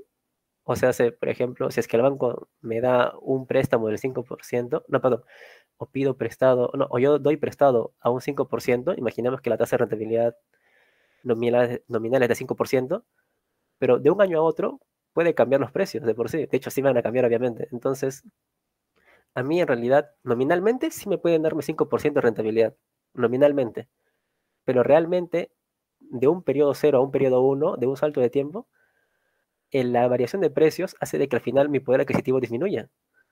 O sea, mi tasa de interés nominal o mi rentabilidad nominal era del 5%, pero imaginemos que los precios se duplicaron o se triplicaron. En realidad, al final, lo que voy a poder hacer con ese 5% va a ser mucho menor. Es por eso que se diferencia, ¿no? Tasa de interés nominal y tasa de interés real. Entonces, una forma de llegar a esta ecuación es mediante la ecuación de Fisher. Primero, 1 más R es la tasa de interés real, ¿ya? Ya, al menos lo que habíamos puesto antes era de que la tasa de interés era el cociente el valor de cupón entre el precio del bono. Es lo mismo, valor inicial se podría decir que es el valor del cupón, inversión inicial es el precio del bono, es como lo que estamos comprando, ¿no? El precio del bono en este caso sería como la inversión o el costo de invertir en los bonos, el precio del bono. ¿Y por qué simplemente se suma uno? Pues porque en este caso estamos también cuantificando. A ver, por ejemplo, supongamos de que en realidad quiero determinar una tasa de interés y invierto, no sé, 100. Y para el valor final voy a tener los mismos 100, pero más un cupón, o sea, más una ganancia del 10, pues, imagínense. Ya, este es el 1 y el 10 entre 100 es el R. Al final se suma, es 1 más R. El valor final es incluyendo la inversión inicial. Es eso. Entonces, ya, se tendría que... ya, pero claro, el valor final y la inversión inicial van a estar dependiendo de los precios. O sea, es como, por ejemplo, lo que incluso pasa, ¿no? P por Y es el producto nominal, ¿no? PBI nominal. Si es que se lo deflacta con respecto a precios, P entre Y, no, Y entre P.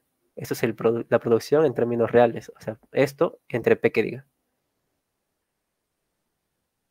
Ya es lo mismo. Aquí también se deflacta con respecto a precios. Es decir, aquí supongamos que tengamos una inversión de Q. La rentabilidad final va a ser, obviamente, la rentabilidad que estoy ganando en base a la tasa de interés nominal, pero tenemos que deflactarlo. O sea, para llevarlo al presente o para llevarlo a términos reales, tenemos que deflactarlo con respecto al precios. O sea, el precio del siguiente periodo. Precios en un año, tal vez, en 5 años. Y también la inversión inicial es lo que estoy sacrificando ahorita, la misma cantidad, pero deflactado con respecto a los precios presentes. Ya. Cuestión de que al final se tendría esto. ¿Y ahí cómo se llega de esta ecuación a la ecuación de Fisher? Bueno, se trata de expresarlo en tasas. O sea, la tasa de inflación es esto, ¿no? Precios de un siguiente periodo menos precios de un periodo 1 entre periodo 1. Cuestión de que esto es una tasa de crecimiento.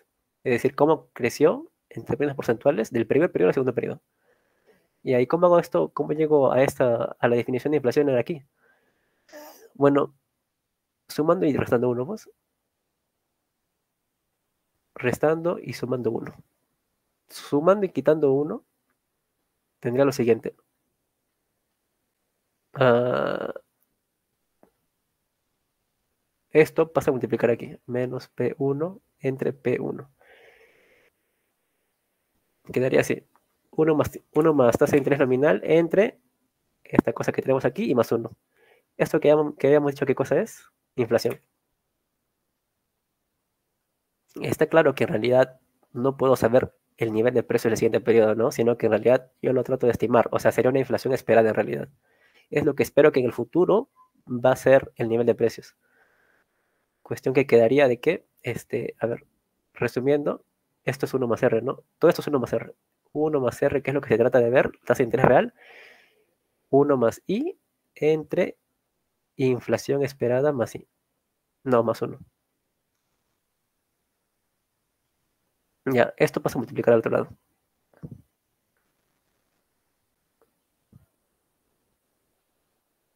1 por 1, 1 más inflación esperada más R más el producto, ¿no? La multiplicación, y eso tiene que ser igual a 1 más I. El 1 se simplifica y quedaría esto. Inflación esperada más tasa de interés real más inflación esperada por tasa de interés real es igual a tasa de interés nominal. Sin embargo, la ecuación de Fisher trata de obviar esto. ¿Por qué? Lo cual es lógico, ¿no? Porque son tasas en realidad. O sea, tasa de inflación esperada y tasa de interés real son valores que son, al ser tasas, están próximas a cero. O sea, es como si la rentabilidad fuese 5%, sería 0,05. Y a esto le multiplicas por otro valor que es una tasa, por 0,03, imagínense, tendrías un número muy minúsculo, 0,0015. Lo cual, al ser muy pequeño para el cálculo, simplemente se lo elimina, ¿no? Y lo cual tienes al final llegas a esta conclusión, que la tasa de interés nominal es igual a la tasa de interés real más una inflación esperada. Despejando tasa de interés real, tasa de interés nominal menos inflación esperada. O sea que la rentabilidad real es inferior. Es inferior si que existe inflación esperada, claro está. Bueno, ahora, la tasa de interés nominal se determina en el mercado de bienes. En el mercado de bienes se determina esto. Ya, aquí tenemos, ¿no? La LM de inflación, perdón, de tasa de interés nominal y una LM de tasa de interés real. La distancia entre ambos puntos, o sea, imaginemos entre este punto y este punto, es inflación esperada. Si es que incrementa en inflación esperada, es lo mismo que decir de que la LM de tasa de interés real se disminuya. ¿Por qué? Porque la tasa de interés nominal no puede variar en realidad. La tasa de interés nominal ya de por sí está dictada por el mercado de dinero. Esa no varía. La que varía es la tasa de interés real. Incrementa inflación esperada, disminuye inflación, disminuye tasa de interés real. Y al final se llega a este equilibrio, ¿no?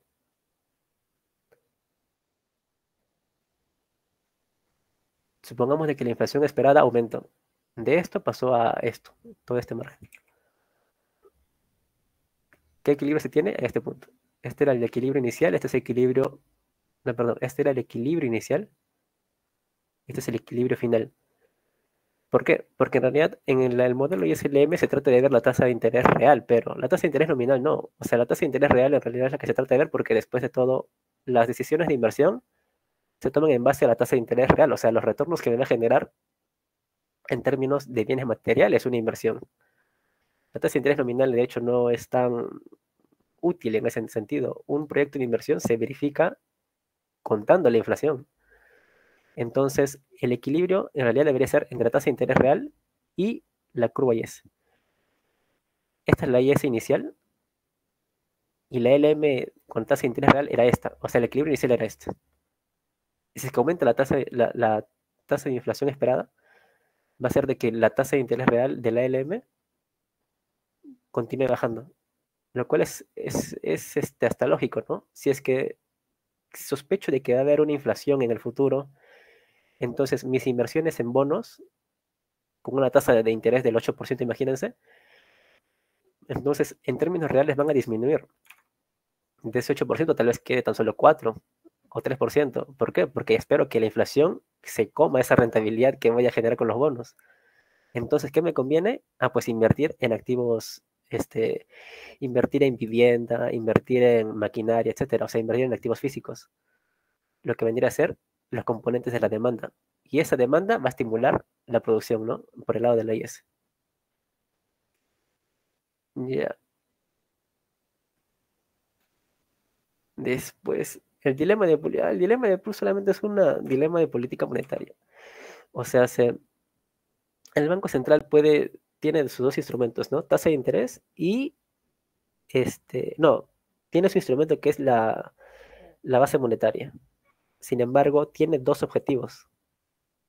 Uno es la tasa de interés, una estabilidad de la tasa de interés, y otro es una estabilidad de la masa monetaria. O sea, tiene que decidirse entre esos dos objetivos. No puede tomar ambos al mismo tiempo. ¿Por qué? Imaginemos lo siguiente, ¿no? Esta es la tasa de interés, no, perdón, esta es la oferta de dinero, esta es la demanda de dinero, y esta es la tasa de interés. Si dejo que la tasa de interés fluya libremente, entonces es lo mismo que decir de que yo quiero que mi masa monetaria se mantenga estable. O sea, quiero mantener mi masa monetaria estable, quiero que mi oferta de dinero se mantenga constante. No quiero variar esta curva. Tan solo quiero que se mantenga constante porque no quiero generar efectos inflacionarios. Entonces, ¿qué es lo que tiene que ocurrir ante, por ejemplo, shocks en la demanda de dinero? Esto incrementa, tiene que sí o sí aumentar la tasa de interés. Esto disminuye, tiene que sí o sí bajar la tasa de interés. O sea, tengo que aguantarme nada más. No puedo manipular ambas al mismo tiempo. Caso contrario, ¿no? Si es que quiero mantener ahora una tasa de interés constante, ¿qué es lo que tiene que ocurrir? Que tengo que dejar que la oferta de dinero fluctúe libremente.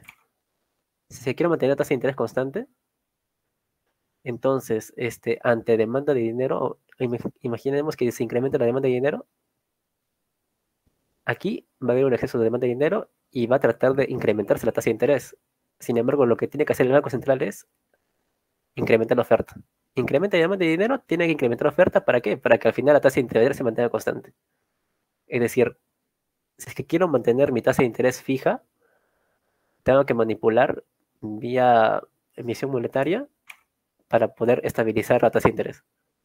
Caso contrario, o sea, que quiero que mi masa monetaria se mantenga fija, la tasa de interés tiene que fluctuar libremente. No puedo manipular las dos al mismo tiempo. De ahí es un dilema, pues, ¿no? Y la cuestión es de que, al menos por tema de ciclos, en realidad lo que quiere el Banco Central es que se genere la menor fluctuación posible del producto. ¿Por qué? Porque incrementos del producto, en realidad, van a hacer de que se caliente la economía y van a generar presiones inflacionarias, sobre todo si es que es por el lado de la demanda. O sea, todo el modelo ISLM es por el lado de la demanda. Incrementos del producto vía gasto de gobierno, vía transferencia, estamos estimulando la demanda agregada y por ende estamos haciendo de que la inflación en el periodo siguientes sea más venidera, o sea, sea más próxima.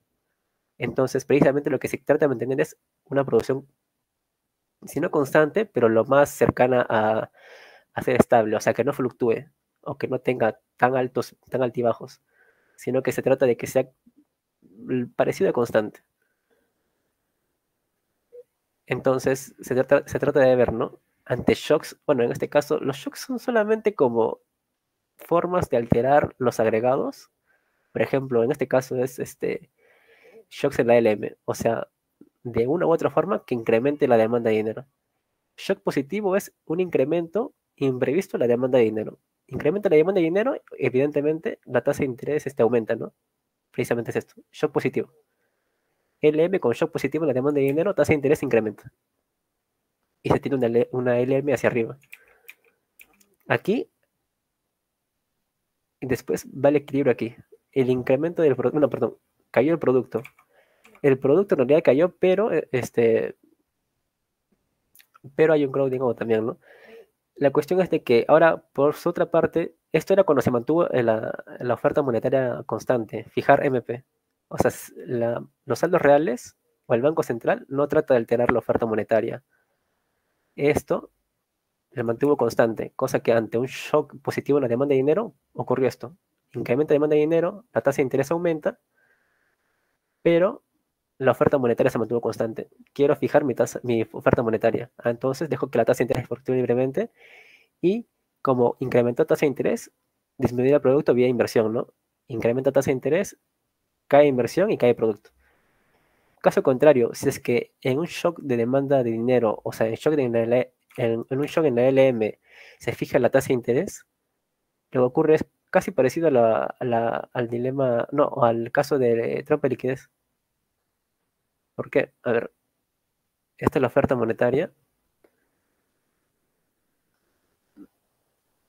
Bla, bla, bla, bla, bla, bla. Imaginemos de que en realidad hay un shock positivo de la demanda de dinero, pero yo quiero fijar mi tasa de interés. Pues entonces el Banco Central expande su base monetaria y cuestión de que al final la tasa de interés se mantuvo constante. ¿Qué es lo mismo? Es lo mismo que simplemente que tu LM sea horizontal. ¿Por qué? Porque ante incrementos de la demanda de dinero, el Banco Central siempre va a estar en ahí empujando oferta de dinero, cuestión de que al final la tasa de interés no varíe. O sea, una LM horizontal.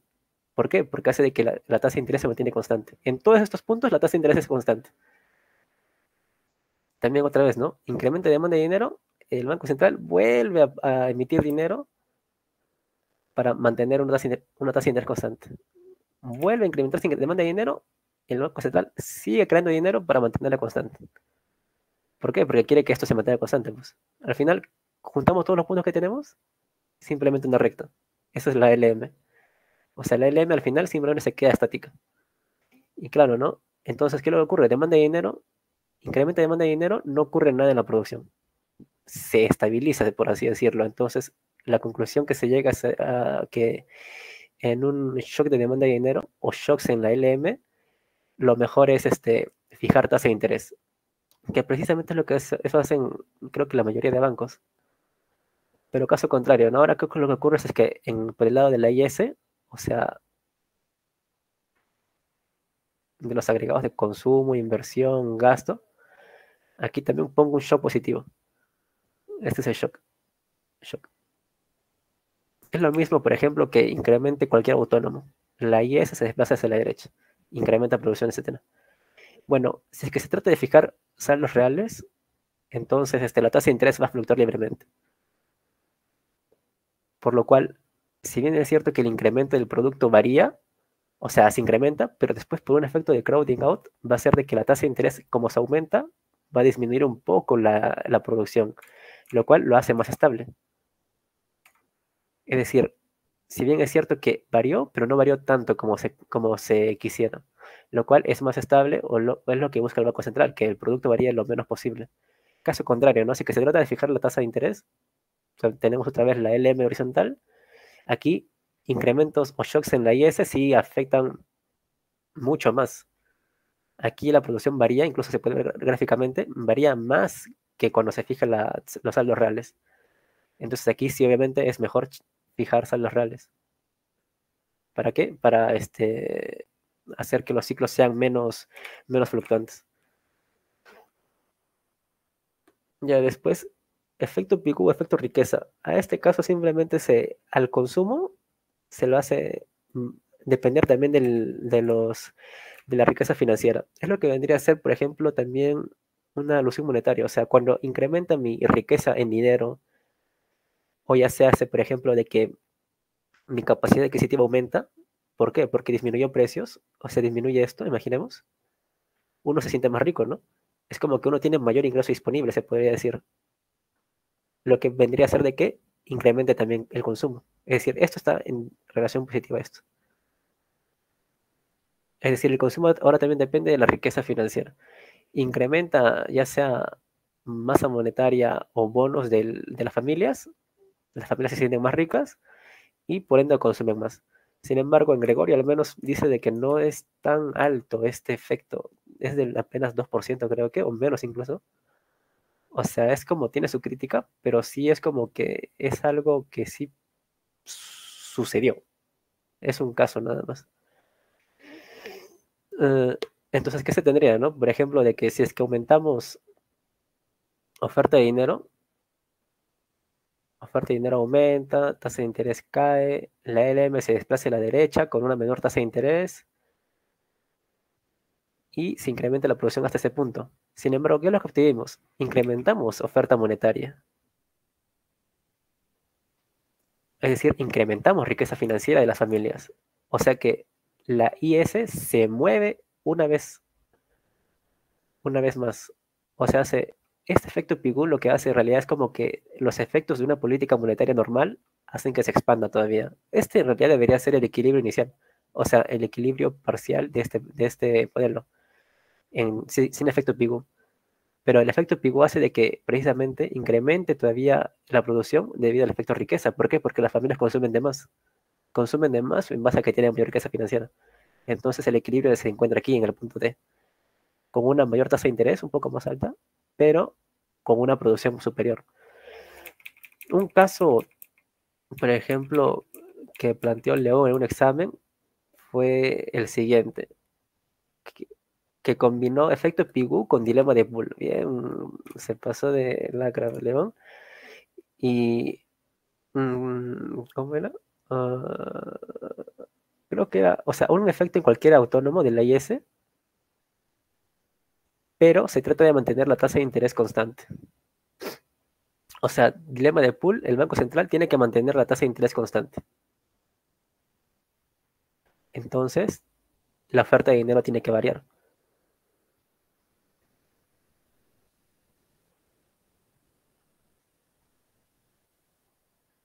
Ya, supongamos de que la IS se desplaza, ¿no? Y ese se desplaza una vez. Incremento el gasto de gobierno, transferencia, etcétera, cualquier cosa. Entonces, la demanda de dinero se incrementa. Bueno, vamos a ver.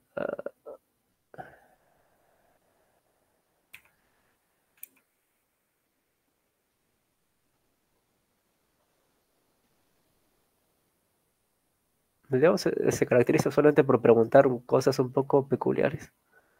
Incluso hasta parecen a veces trampa. La tasa de interés incrementa y también la demanda de dinero, ¿no? Ya, esto imaginemos que es, por ejemplo, gasto de gobierno aumenta. Cualquier efecto, un shock en el mercado de bienes. Entonces el equilibrio sería de este punto a este punto. Sin embargo, existe dilema de Poole. El dilema de Poole lo que provocaría sería de que la oferta de dinero se expanda para que al final la tasa de interés se mantenga constante. O sea, la LM trataría de irse hacia la derecha. Esta era la tasa de interés inicial, la tasa de interés 1 debido al incremento del gasto de gobierno, pero después el Banco Central trata de disminuir la tasa de interés vía emisión monetaria, lo cual sí lo consigue, llega a este punto, al punto C. Incremento gasto de gobierno, el punto B es el punto de equilibrio, el equilibrio parcial. Después, el Banco Central, por dilema de Poole, quiere mantener su tasa de interés constante, incrementa base monetaria y llegamos al punto C, con una oferta monetaria expandida y también una producción aumentada. Pero ¿qué es lo que ocurrió? El Banco Central, para poder preservar una tasa de interés constante, tuvo que aumentar masa monetaria y aumentó riqueza financiera de las familias. Esto hace de que otra vez la IS se desplace. Y tenemos aquí un punto D. La demanda de dinero vuelve a aumentar. eh, La demanda de dinero vuelve a aumentar, la tasa de interés aumenta y el Banco Central no quiere eso, tiene que volver a expandir la base monetaria. Y así sucesivamente. Se dan cuenta de que es un ABCDE. O sea, llega a expandirse, pareciese infinitamente, de A, B, C, D, E, y así consecutivamente, ¿no? Sin embargo, tiene un fin en realidad, tiene un fin. Es lo mismo que ocurrió, por ejemplo, en el ingreso disponible, que aquí hay una proporción marginal a consumir que está entre 0 y 1, que hace de que el efecto multiplicador no se vaya a infinito, sino que también aquí la riqueza financiera tiene otro multiplicador, o una propensión marginal a consumir de la riqueza financiera. Creo que León lo toma como Q. Cuestión de que también esto está entre 0 y 1. O sea, de que al final va a haber un punto de convergencia en realidad. O sea, poco a poco esos efectos de incremento del consumo vía efecto riqueza, poco a poco llega a ser más cercano a uno mientras más varía. si bien es cierto que el producto se incrementa un montón, llega a haber un punto de convergencia en realidad.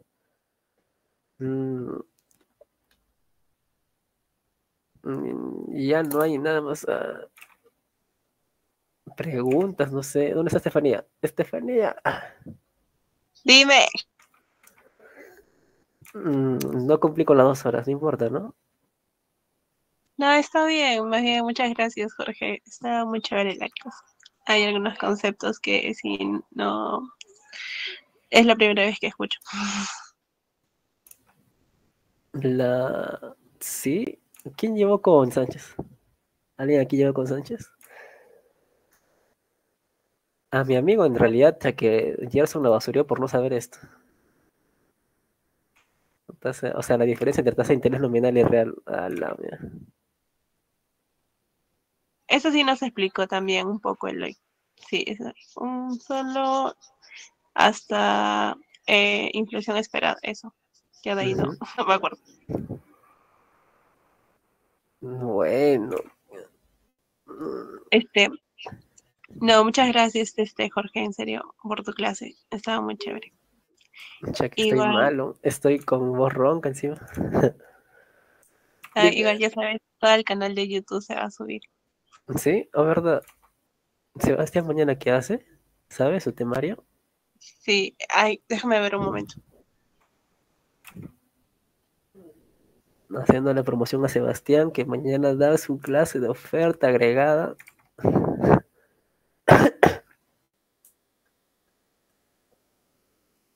Yo tenía planeado hacer el tema de curva de Phillips para la siguiente clase, que de hecho no sé si es que cuándo se dará. Y también un poco de expectativas racionales. Expectativas racionales incluso, de hecho, al menos como me lo explicaron, es muy directo. No hay como mucho que explicar ahí. Yo vi su video de Sebastián con fragmentos y él dijo de que yo les podría enseñar expectativas racionales, pero en realidad es algo muy directo, en realidad creo que no es como que se abarque mucho tampoco. Y mañana Sebastián da lo que es rigidez en la oferta agregada. Si no me Ya, equivoco. más bien yo lo que quiero que Sebastián haga es el modelo del markup, margen de ganancia, porque de hecho de ahí es donde sale la curva de Phillips, pues. Ah, le voy a comentar de todas formas. Sí, yo le comenté y él me dijo de que no, que yo lo haga. Es que de la curva de Phillips se deriva pues la oferta agregada ya se podría decir moderna. Y encima de eso lo pienso juntar con la RM, la regla de Taylor. Ya, eso ya son un poco sentidos más modernos. Ya. Más bien,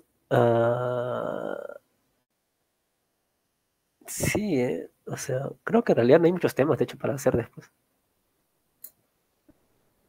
Otro sería modelos de crecimiento, el modelo de Solo, etcétera. Hay uno que también enseñó León, que era el modelo de Harold Domar, pero ese no lo tengo muy fresco. El modelo de Solo es el más clásico, incluso hay hasta videos todavía.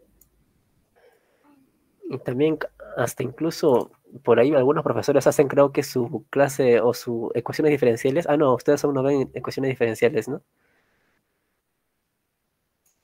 O, Por, aún a- no.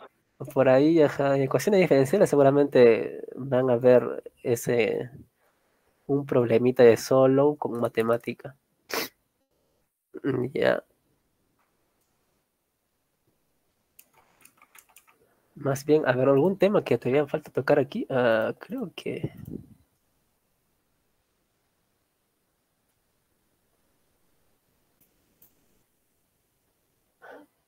de hecho, era bueno para que León enseñe el modelo de Ramsey. Y ese de hecho sí hubiese estado bien chévere para enseñarlos, en vez del modelo de Solo. De hecho, el modelo de Ramsey creo que es incluso el más utilizado que en los textos. De hecho, así es como se deriva la función de consumo, creo que, o sea, la moderna, se podría decir.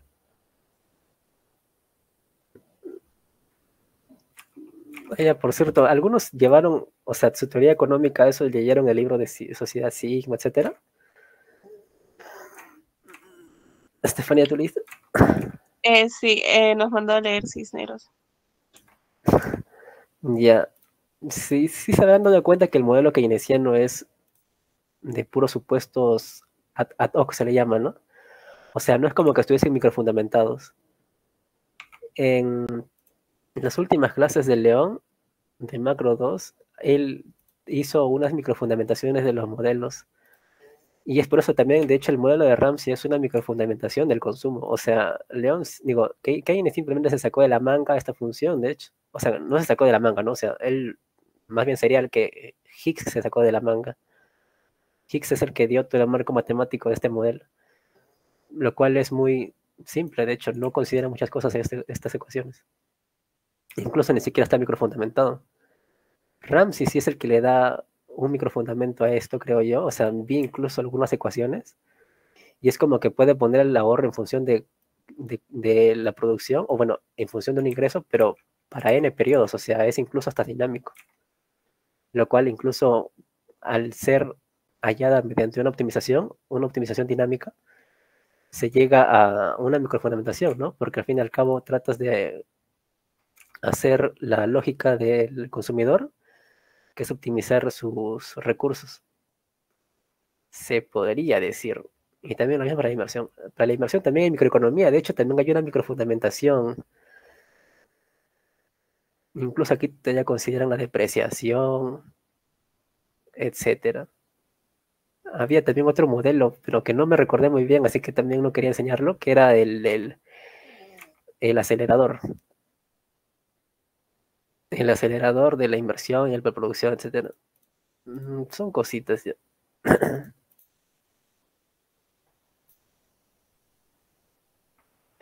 55, falta 5 minutos. Ya suficiente, creo, ¿no? 2 horas. Sí, está bien. Ya, ok. Trate de hacer hora. Ya, chao, Gracias. chicos. Gracias, Jorge. Muchas gracias por la clase. Mañana tenemos macroeconomía con el profesor Sebastián.